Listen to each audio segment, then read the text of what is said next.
Good afternoon. चलिए शुरू करते हैं आज का डिस्कशन। और we are at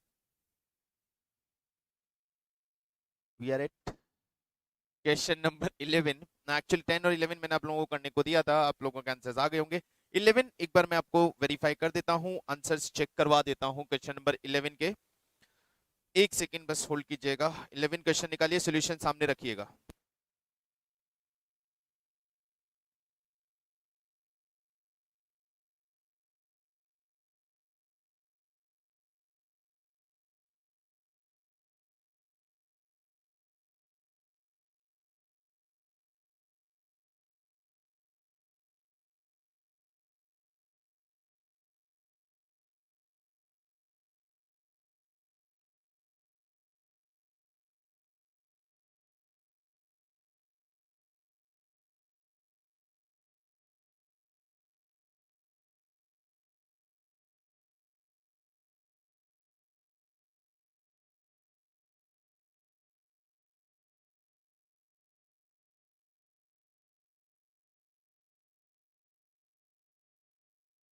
question number 11 के वैल्यूएशंस चेक करेंगे। क्वेश्चन नंबर 11 जो एग्जैक्टली हमने किया था वैसा ही हमारा क्वेश्चन था, तो इसके वैल्यूएशंस को चेक करेंगे। हमने यहाँ पे बनाना था क्या, statement of affairs previous year, statement of affairs.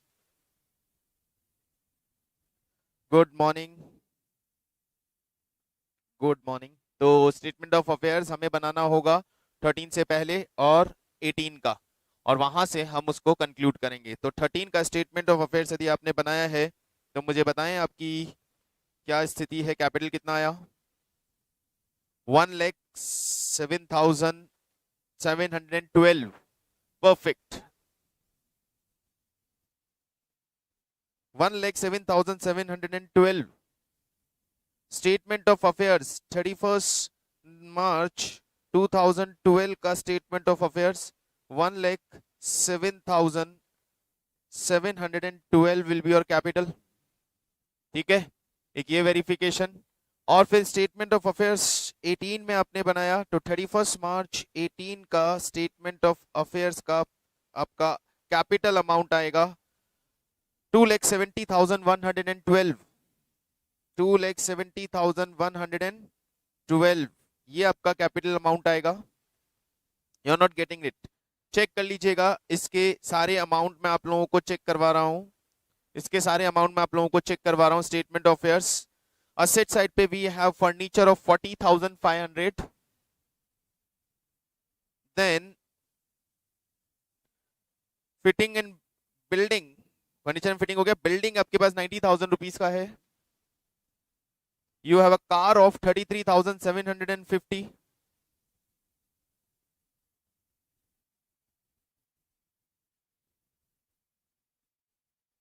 Car, एक मिनट कार का पॉइंट देख लेते हैं। Jatin owned a house which he purchased in 2003 for 90,000 and a car which he purchased in October 13 for this. In January he bought debenture. हाँ, Jatin owned a house which he purchased in 2003. तो house आपने previous में लिया है तो यहाँ भी लेंगे। लिया है बिल्डिंग प्रीवियस में, बिल्डिंग अपने प्रीवियस बैलेंस शीट में लिया है तो करंट बैलेंस शीट में भी आपको बिल्डिंग लेना ही पड़ेगा। और कार, यदि आप car which he purchase in अक्टूबर 13, तो फिर कार को भी आप इंक्लूड कर लीजिए इसके अंदर। और कार इंक्लूड नहीं करेंगे तो ड्राइंग्स में चली जाएगी, तो ड्राइंग में रिफ्लेक्ट करेगी, फर्क नहीं पड़ेगा ना, आपके प्रॉफिट पे आप पे इंपैक्ट नहीं आएगा। If you purchase the car during the period, अब उसने जो कार परचेज किया है during the period, car purchase किया, इस कार का अमाउंट या तो आप ड्राइंग में डाल दें और या इस कार का अमाउंट अपनी असेट्स में डाल दें, तो it will create a same impact. यदि कार आप असेट में डालेंगे तो आपका कैपिटल अमाउंट चेंज हो जाएगा, और यदि कार आप असेट में नहीं लेंगे तो ड्राइंग्स में जाएगी, तो ultimately profit will not affect. Car नहीं लिया है कोई प्रॉब्लम नहीं है, प्रॉफिट विल नॉट अफेक्ट। उसके बाद फटाफट बाकी चेक करें। डिबेंचर 33,750, ये भी आपने ड्राइंग्स में लिया है। ओके चलिए कोई बात नहीं। लोन टू ब्रदर 13,500 असेट है ये। और स्टॉक हमारे पास कितना है? 40,747, 54,747। देखो स्टॉक दिया है 54,330, लेकिन इसका जीपी है 25%, सेलिंग प्राइस पे रिकॉर्डेड है 25%, माइनस करेंगे यानी 75% निकालेंगे इसका, तो इट विल 40,747, ये आपका स्टॉक आएगा। स्टॉक के बाद data 26,640 and cash in hand 29,025. At liability side we have creditors of 37,800.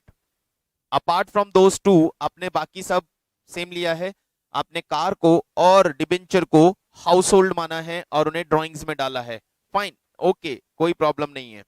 तो इससे आपका जो कैपिटल आना चाहिए, your capital will be, your capital will be, capital will be 202, instead of this your capital will be 202,613, 202,613, this will be your capital। अब आ जाइए profit की calculation देख लेते हैं फटाफट। ड्राइंग कितना लिया आपने,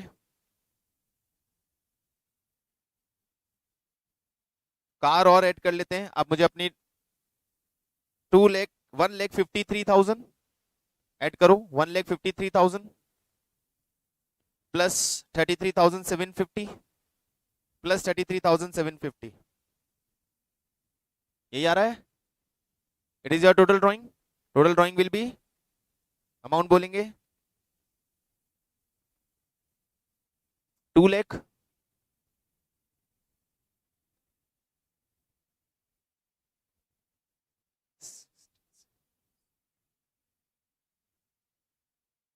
ठीक है।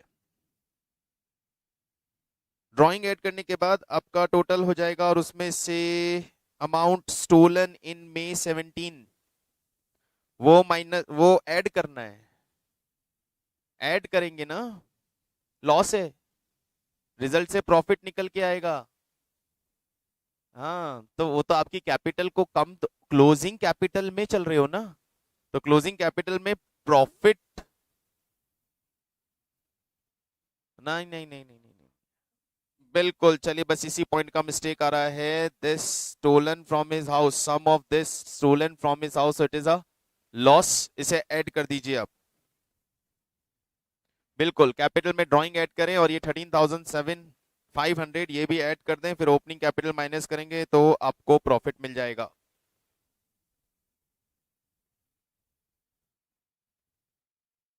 हो गया, अभी ओके है।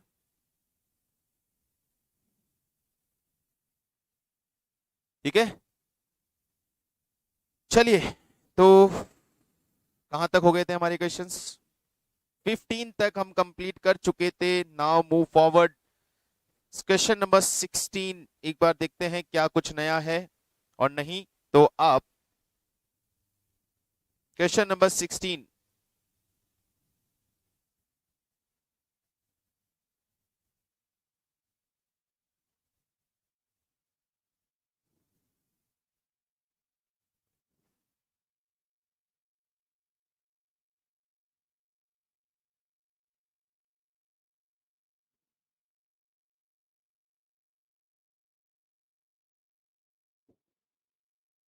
the following is the balance sheet or is balance sheet of business of Anil on 31st March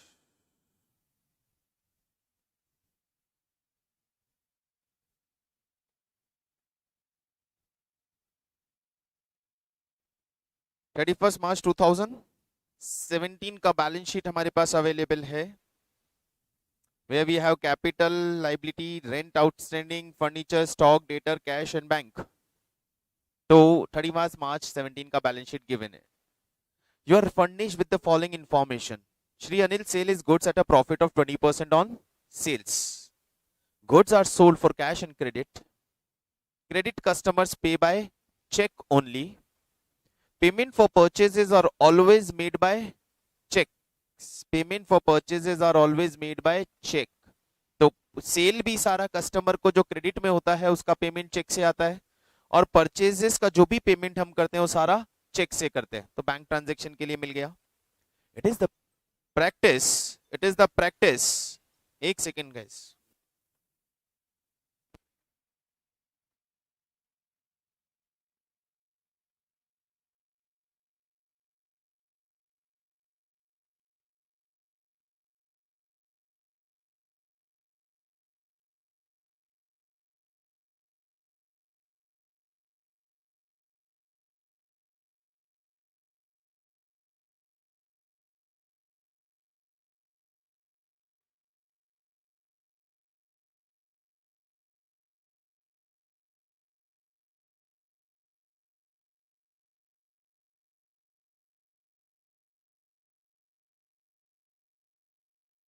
It is the practice of Shri Anil to send the bank every weekend the collections of the week after paying every week salary 300 to the clerk, sundry expenses of 50 and personal expenses of 100. मतलब sir जितना भी weekly basis पे collection होता है weekend पे वो सारा collection net of expenses जो भी उसके पास बचता है वो सारा कलेक्शन बैंक में डिपॉजिट करता है. तो कैश डिपॉजिटेड इन बैंक, उसमें से क्या 300 rupees salary, 50 rupees sundry expenses and 100 rupees personal expenses. ये वीकली बेसिस पे गिवन है. वीकली है ना, एवरी वीक, तो ये एक्सपेंसेस भी वीकली होंगे. Analysis of bank passbook for 13 week period ending on 30th June 2018 disclose the following. तो 13 वीक के बाद बैंक पासबुक की पोजीशन क्या है? Total payment made to creditor, payment of rent up to 30th June and amount deposited into bank 1,25,000 including 30,000 received from debtors by check. ये total deposit आया है. Then following are the balances on 30th June 2018. Stock, debtor, creditor. On the evening of 30th June 18, the cashier absconded with the available cash in the cash box. There was no cash deposit in the weekend on that date. Prepare an account showing the amount of cash deflected by the cashier as and also a trading P&L account for the year ended period ended 30th June and balance sheet. Cash चोरी हो गया. Cashier कब 30th जून का जो week था evening 30th जून evening को उस दिन कैश डिपॉजिट नहीं करवा पाए और कैशियर वो कैश लेके भाग गया. तो अब हमें सारा ट्रेडिंग P&L और बनाना है और अकाउंट्स बनाने हैं. क्या क्या करेंगे बताइए, क्या क्या करेंगे?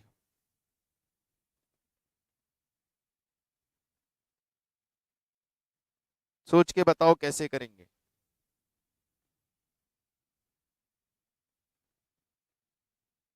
कैश बुक बना लें, कैश अकाउंट बना लेंगे, ठीक है. ओपनिंग बैलेंसेस भी हैं और ट्रेडिंग P&L बैलेंस शीट सारे एक्सट्रैक्ट बनेंगे. कैश और बैंक, कैश तो मेन पूछा है इसने और बैंक हम वर्किंग नोट में बनाते हैं. तो कैश और बैंक दोनों अकाउंट बना लेते हैं. देखते हैं कैश में कितना बैलेंस हमारे पास अवेलेबल था और इसके ट्रेडिंग P&L बैलेंस शीट तो पूरे ही बनाने पड़ेंगे. एब्स्ट्रैक्ट क्यों बनेंगे? बिल्कुल दे रखा है बेटा, स्टॉक दे रखा है, डेटर दे रखा है, क्रेडिटर दे रखा है, बाकी आप ढूंढ के निकालो, सब ढूंढ के निकालो. ओपनिंग बैलेंस शीट जब दे रखी है तो आपके पास ओपनिंग इंफॉर्मेशन तो सारी अवेलेबल है. if you don't have any change during the year in such assets, so that assets will remain same. ये हमेशा ध्यान रखना है कि ओपनिंग बैलेंस शीट या ओपनिंग में जो आपके पास असेट्स जो थे फिक्स असेट्स, उन असेट्स में जब तक कोई डेवलपमेंट गिवन नहीं है तो वो assets as it is carry होंगे, वो असेट्स कहीं भी नहीं जाएंगे आपके. तो सबसे पहले कुछ वर्किंग नोट्स पे आते हैं.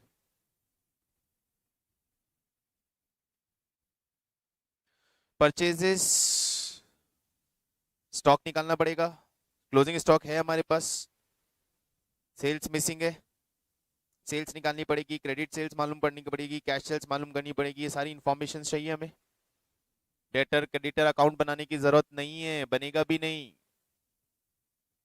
डेटर क्रेडिटर अकाउंट बनेगा भी कैसे, डिटेल है हमारे पास. बनाओ. क्वेश्चन नंबर 16 शुरू हो जाओ. Debtor account,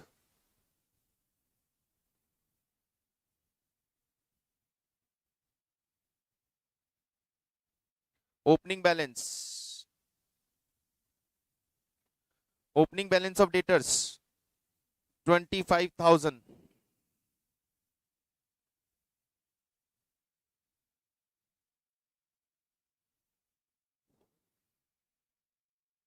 And closing balance of debtors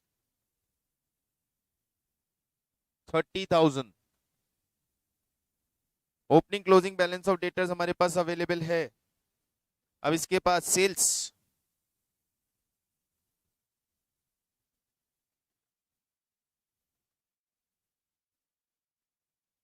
हमें बोला गया है goods are sold on cash and credit both, but credit customer pay by cheque only. Credit customer हमें सिर्फ चेक से पे करते हैं, और क्रेडिट कस्टमर्स का जो पेमेंट हमारे पास आया है, दैट पेमेंट इज गिवन कि कितना पेमेंट आया है. Amount deposited in bank include 30,000 received from debtors. Debtor से आया है बाय बैंक 30,000. डेटर से आया है 30,000. तो बैलेंस ना हमारे पास इसमें हमें ये मालूम है कि कितना बैड डेट हुआ, रिटर्न हुआ, कुछ भी नहीं है. तो ये हो गई आपकी क्रेडिट सेल्स.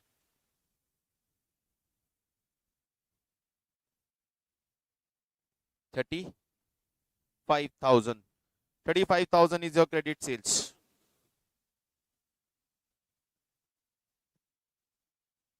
ठीक है, क्रेडिटर बना लेते हैं.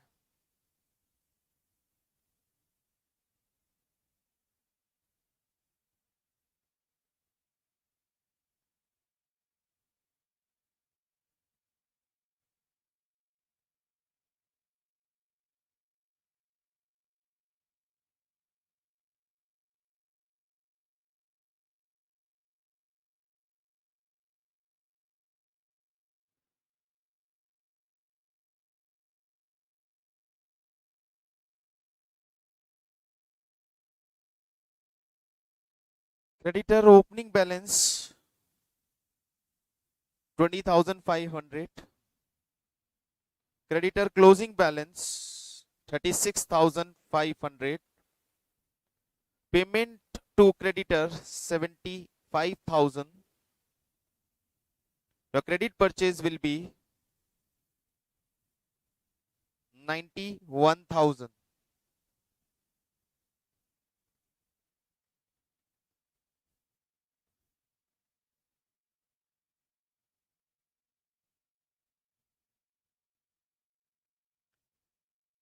क्लियर?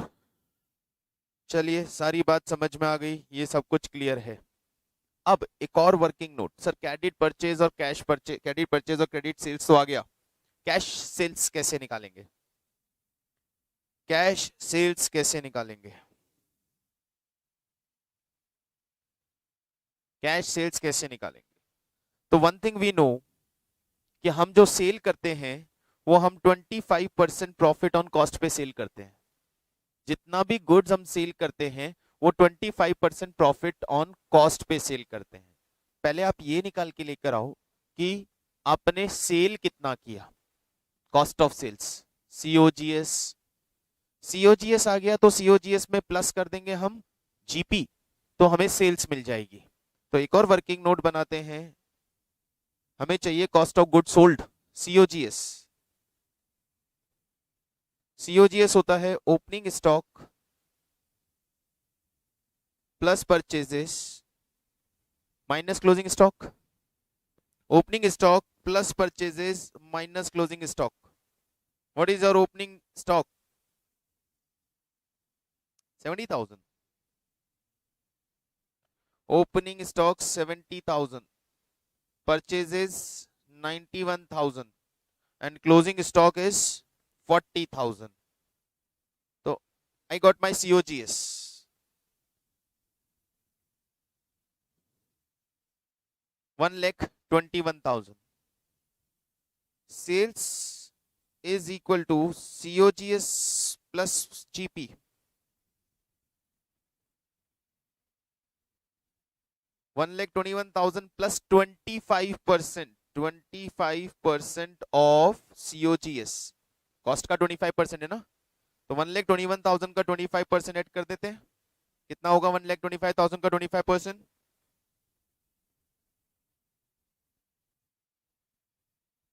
ये आएगा आपका 30,250. तो यार सेल्स 1,51,250 250। टोटल सेल्स आ गया।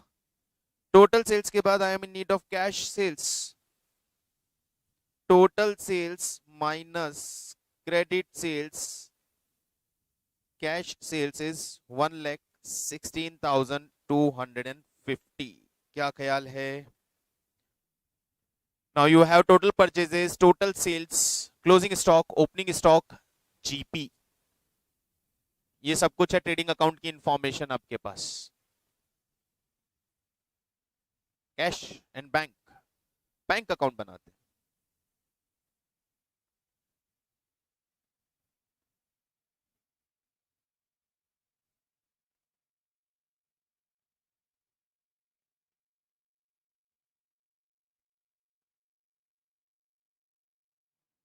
Opening balance, closing balance,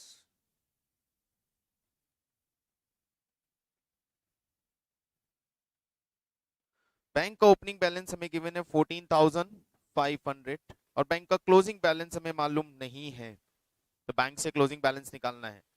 2 deposits, debtor से आया कितना 30,000 और 2 अदर डिपॉजिट कैश से आया 95,000।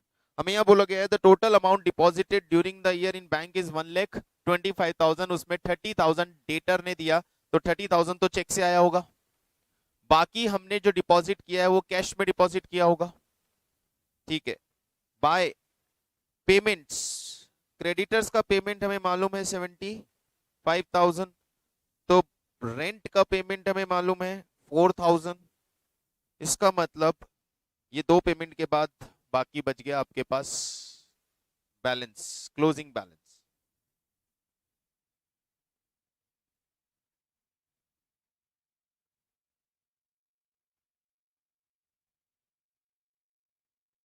Sorry, how is it possible? How is it possible? It is 60,500 balancing figure. चलिए, कैश कितना एब्सॉर्ब हुआ है, कैश कैश अकाउंट बना के निकाल के देखिए कैश कितना शॉर्ट हुआ है, चेक करते हैं। कैश अकाउंट बनाइएगा, शुरू करें cash account.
Cash account,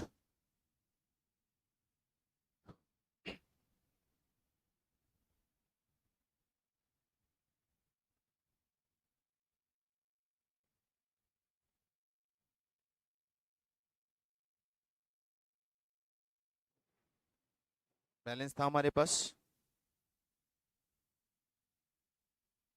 total balance BD was 2,000 और ड्यूरिंग द ईयर हमें कैश कहां से आई है?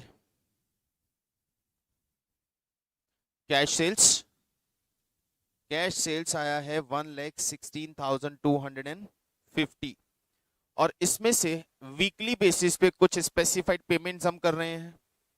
सैलरी कितना week, 13 week 300 per week, by expenses 13 week 50 rupees, drawings 13 week 100 rupees per week, ये हम विड्रॉ कर रहे हैं और हमने कैश बैंक में डिपॉजिट किया, बिल्कुल करेक्ट। बाय बैंक जो वहां से कैश से निकल के आया था आपका 95,000 डबल एंट्री, यहां बैंक में ये बैलेंसिंग फिगर था हमारा। ये आया कैसे था, टोटल 1,25,000 माइनस 30,000 से, है ना।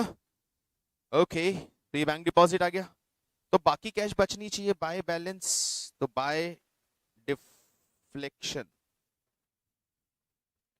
बैलेंसिंग फिगर, ये हो गई हमारी चोरी।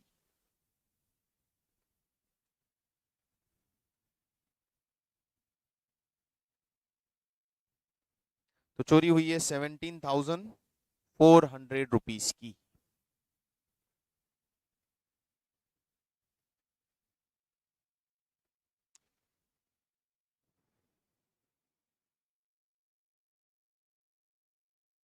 ऑल गुड, समझ में आ गया। कैश बैलेंस चोरी हो गया, ये मिल गया, बैंक बैलेंस आ गया, debtor creditor stock and all सारी इंफॉर्मेशन है। Trading P and L balance sheet अब हम बना लेंगे। आंसर्स नोट कर लीजिएगा इसके trading P and L balance sheet के। जीपी तो हम निकाल के लाए हैं 30,250,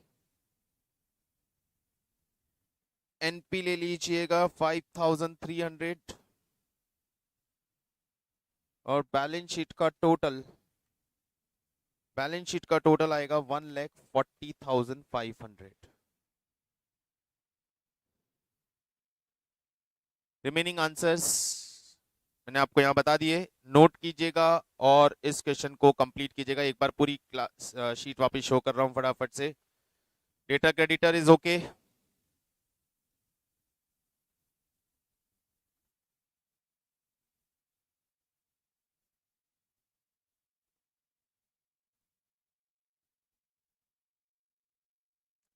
सीओजीएस सेल्स कैश सेल्स का calculation,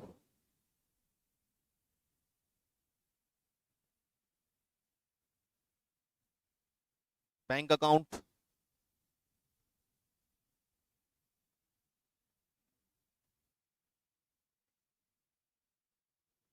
cash account and answers.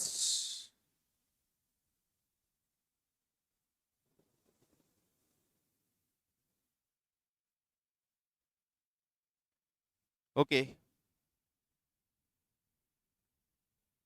चलते हैं नेक्स्ट क्वेश्चन की तरफ। रेडी? ओके, क्वेश्चन नंबर 18, नहीं पहले 17 आता है।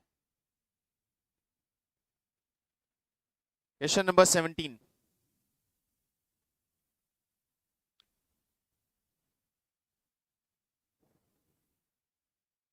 Trading P and L balance sheet बनाना है।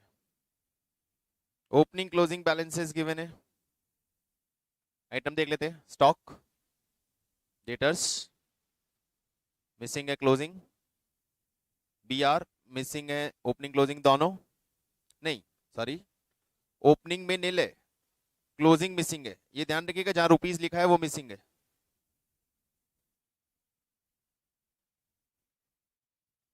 नहीं जानते, मैं बता देता हूँ, क्वेश्चन मैंने बनाया ना तो एक्सप्लेन कर देता हूँ। जहां रुपीस लिखा है इसका मतलब अमाउंट मिसिंग है, और जहां डैश लगा है, ये डैश लगा है यानी ओपनिंग नील है। Creditor for purchases furniture at WDV यानी डेप्रिसिएशन ऑलरेडी हम डिडक्ट हो चुका है। Outstanding expenses, prepaid expenses, cash and bank balance.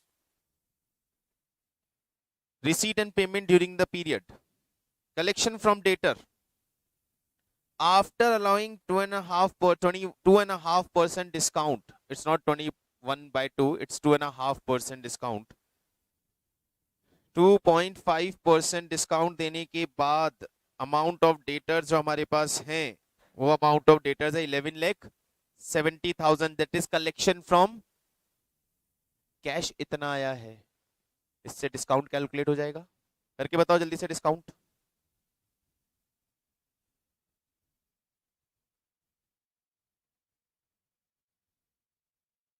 $11,70,000 divided by 97.5%, तो टोटल अमाउंट आएगा 12 लाख और यहाँ है 1170, मतलब 30,000 rupees discount. Discount allow 30,000। 11,70,000 divided by 97.5 multiply by 2.5. Discount allowed 30,000. Same 7,74,000 multiply by divided by 98 multiply by 2. Discount received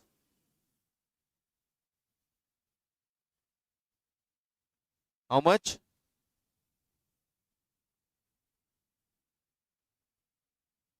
Discount received 15,000।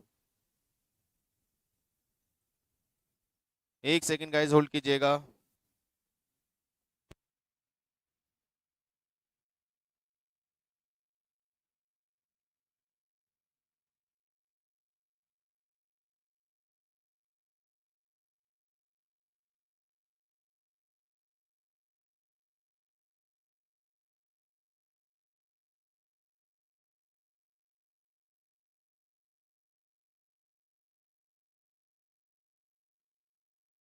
$15, ठीक है। Proceed for यार, इसमें भी डिस्काउंट है, ये भी निकाल लेंगे।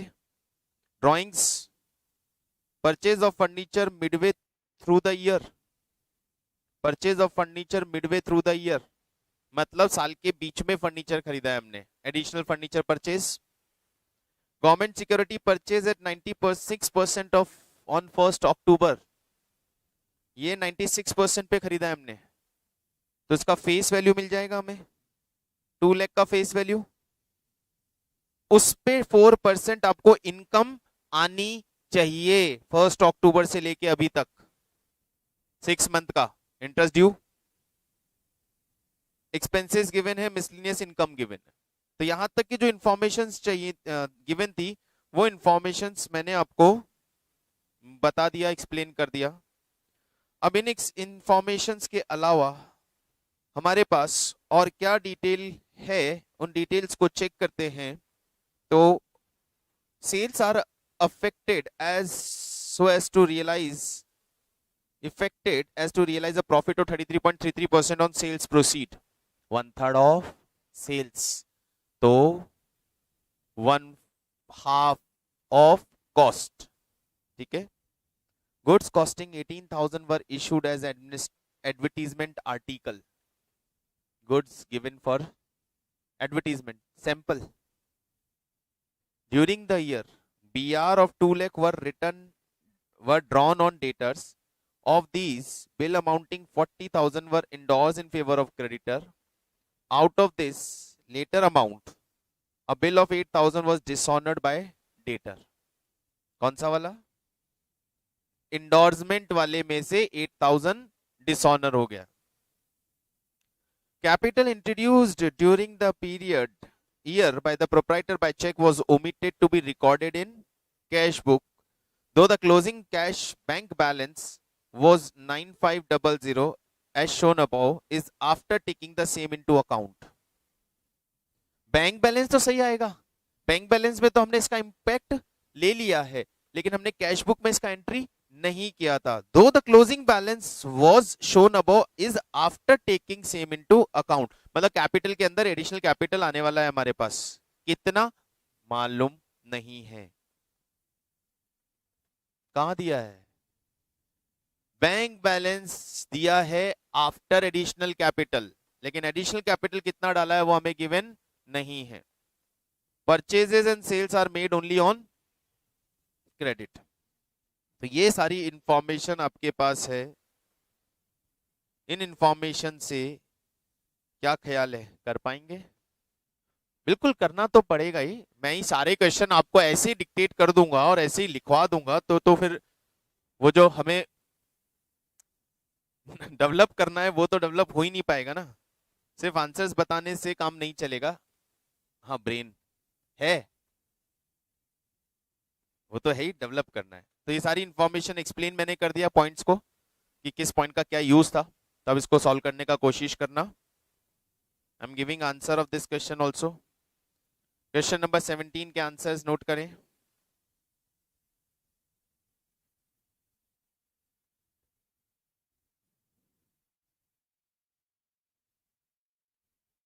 जीपी 4,57,000। रूट आप ढूंढ के लाएंगे कि कैसे इन चीजों पे पहुंचेंगे। एनपी 79,500। बैलेंस शीट का टोटल 8,23,500। और ओपनिंग कैपिटल भी मैं बता देता हूं 3,76,000। बाकी आप ढूंढिएगा कैसे आप कैलकुलेट करेंगे, that you have to decide. तो it's a very lengthy question, time लगेगा, लेकिन इससे बहुत सारे पॉइंट्स क्लियर होंगे कि कहां तक आप पहुंच पाते हो। आंसर्स आपने नोट कर लिए क्वेश्चन नंबर 17 के। 18 पे आते हैं, 18 डिस्कस करते हैं और देखते हैं कि क्या इसमें कोई नया पॉइंट आता है डिस्कस करने के लिए और करने के लिए। The following is the balance sheet of Bharat, a small trader. Capital and all सारा ओपनिंग डिटेल आपके पास अवेलेबल है। Rights occurred and fire broke out. दंगा हुआ, आग लग गई, दुकान जला दी हमारी इस भाई की। भारत में आग लग गई, मतलब भारत नाम की दुकान में आग लग गई दंगे की वजह से और उसकी दुकान जला दी गई। हम तो ऐसे शांति प्रिय देश में रहते हैं। Destroying the book of accounts in factory shade. जिस फैक्ट्री शेड को डिस्ट्रॉय किया उसकी बुक वैल्यू 20,000 20,000 थी। The cashier has absconded with the available cash. तो देखो ऐसे ही मौका मिलता है, दुकान में शटर जल रहा है, किताबें जल रही है, कैश जेब में डाल के दंगों में तो दंगाई आए और वो उसका कैश ले गए, ऐसा नहीं हुआ कैशियर ही कैश लेके निकल लिया। बोले मौका अच्छा है, बोल दूंगा ये सब लूट के ले गए। तो हमारा कैशियर कैश चोरी कर गया है।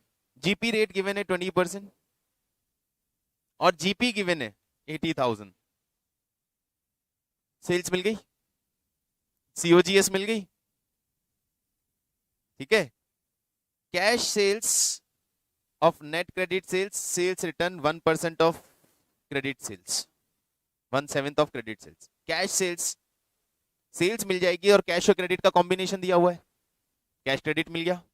और जो क्रेडिट होता है वो नेट है, नेट का है वो, और ग्रॉस का 1/7 सेल्स रिटर्न है, तो नेट क्रेडिट सेल्स आएगी। उस नेट क्रेडिट सेल्स का उसमें वो है 6/7 ऑफ टोटल क्रेडिट सेल्स। समझ रहे हैं ना, whatever net credit sales you will get from here that is equal to 6/7 of total credit sales, क्योंकि net credit gross credit sales का 1/7 सेल्स रिटर्न होता है। Cash purchase 20% of net purchase, purchase return same इसी language में दिया हुआ है। His sales for the year ended March 18 were 20% higher than the previous year.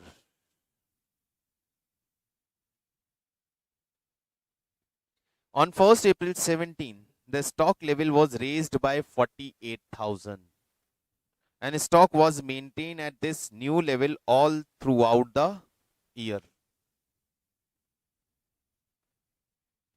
Collection from debtors after discount, payment to creditor clear है। Indirect business expenses for the year ended 31st March 18 amounted to rupees 14,250. Of the business expenses, rupees 10,000 were outstanding and 2,750 were prepaid. 80% of the business expenses were paid by check. Expenses का amount भी मिलेगा, opening closing outstanding prepaid है तो account भी बनेगा expenses का, उसमें से कितना कैश में पेमेंट हुआ है कितना चेक में, that will help you to draw cash and bank account. Fixed assets purchased, date दे रखा है, पेड बाय चेक और डेप्रिसिएशन का रेट दे रखा है. पर्सनल ड्रॉइंग्स 80% इन कैश तो 20% चेक से बैंक से होगी.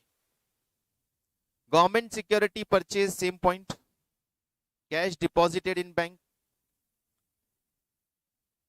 बस बाकी और कोई इंफॉर्मेशन नहीं.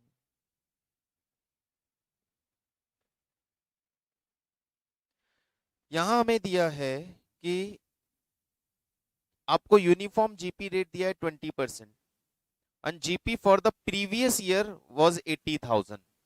पिछले साल का जीपी 80,000 है तो पिछले साल का सेल आ गया आपका 80,000 divided by 20%, 4 lakh. This is sale of previous year और इस साल की सेल में बोला है 20% higher than the previous year.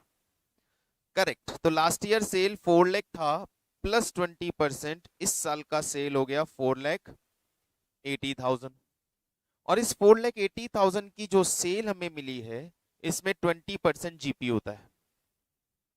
तो इस साल की सेल आ गई, इस साल का जीपी आ गया. और परचेज ये मिसिंग है. आगे और देखते हैं और क्या इंफॉर्मेशन है. हमें ओपनिंग स्टॉक दिया हुआ है, ओपनिंग स्टॉक दिया हुआ है और क्लोजिंग स्टॉक के लिए एक बात बोली है. On 1st April the stock level was raised bye 48,000 and stock was maintain at this level. यानी क्लोजिंग स्टॉक भी मालूम हो गया 48 प्लस 60, 1,08,000. ये बोल रहा है कि हमारा ओपनिंग स्टॉक सर जो बैलेंस शीट में दिया है वो 60,000 का है, लेकिन हमने 1 अप्रैल से क्या किया, अपने स्टॉक लेवल को 48,000 रुपीज से बढ़ा दिया. Now we use to maintain stock level of 1,08,000 throughout the year. तो हर पूरे साल 1,08,000 का स्टॉक रहेगा. That means your closing stock will be 1,08,000. पर ओपनिंग आ गया, सेल्स आ गया, जीपी आ गया, क्लोजिंग स्टॉक आ गया, बैलेंस से परचेज आ जाएगी. ठीक है.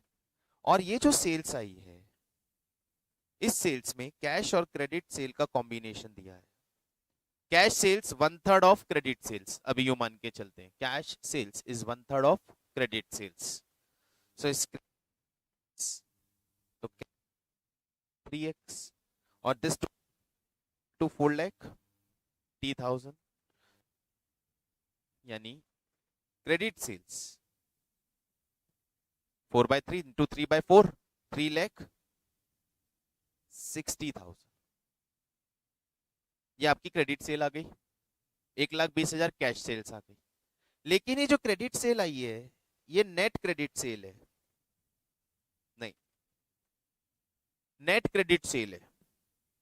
ये हमारी नेट क्रेडिट सेल है. That is equal to 6/7 of total credit sales. तो इससे आपकी टोटल क्रेडिट सेल आएगी 3,60,000 इंटू 7/6, 4,20,000. और इस 4,20,000 का 1/7 सेल्स रिटर्न होगा, क्रेडिट सेल्स रिटर्न. ये है पूरा इस पार्ट का कैलकुलेशन. 420 टोटल क्रेडिट सेल है, उसमें से 1/7 यानी 60,000 का क्रेडिट सेल्स रिटर्न है. नेट क्रेडिट सेल्स 3,60,000 आई है. टोटल सेल्स आपकी 480 है, उसमें से 360 नेट क्रेडिट सेल्स है यानी 1,20,000 कैश सेल्स है. रिटर्न सिर्फ क्रेडिट सेल्स में लिखा है इसने डेटर अकाउंट बनाने के लिए. मिला इंफॉर्मेशन का सारा. डेट्स पे फोकस करोगे तो काम होगा. देखो यहाँ 1 अप्रैल 17 ये स्टॉक का पॉइंट अभी क्लियर है. और कलेक्शन फ्रॉम डेटर्स, अब ये सारी इंफॉर्मेशन तो हमें काम करी जाएगी. इधर जब परचेज आप निकाल लेंगे ट्रेडिंग अकाउंट बना के, तो फिर उसमें कैश और क्रेडिट अलग अलग कर लेंगे। सेम यही वाला कॉन्सेप्ट है। एक्सपेंसेस, एक्सपेंसेस में तो डिटेल डायरेक्टली गिवन ही है। तो ये क्वेश्चन नंबर 18 ट्राई करेंगे, आंसर्स भी लिख लेते हैं। So today I'm just explaining the questions part only. Solutions आप लोग निकालेंगे और हम कल उन solutions में यदि वेरिएशन है तो चेक करेंगे। GP is 96,000, NP is 29,050, and total of balance sheet is 2,70,550.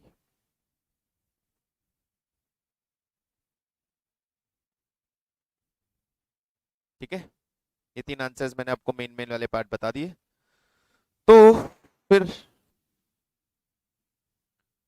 कितना क्वेश्चंस हो गया करने को हमको? 3, 16, 17 and 18.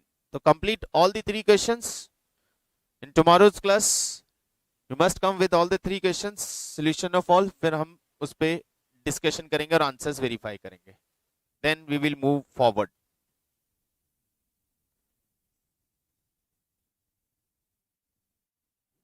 Okay, do one thing. एक और ऐड कर लीजिए 19 भी।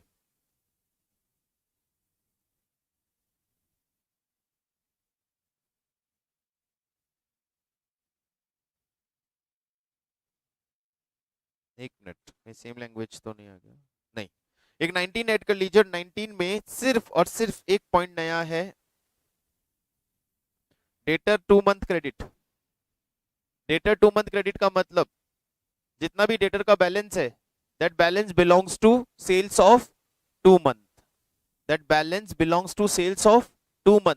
तो whatever balance of debtor is there, उस डेटर बैलेंस को यदि मैं 12/2 से मल्टीप्लाई करूंगा तो मुझे टोटल सेल आ जाएगी।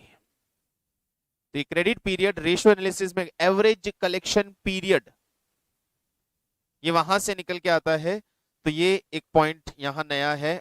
Apart from that all other points are exactly same to the question number 18। तो ये क्वेश्चंस कल करके मिलते हैं। चलिए, तो आज के लिए बस इतना ही, कल मिलेंगे। बाय।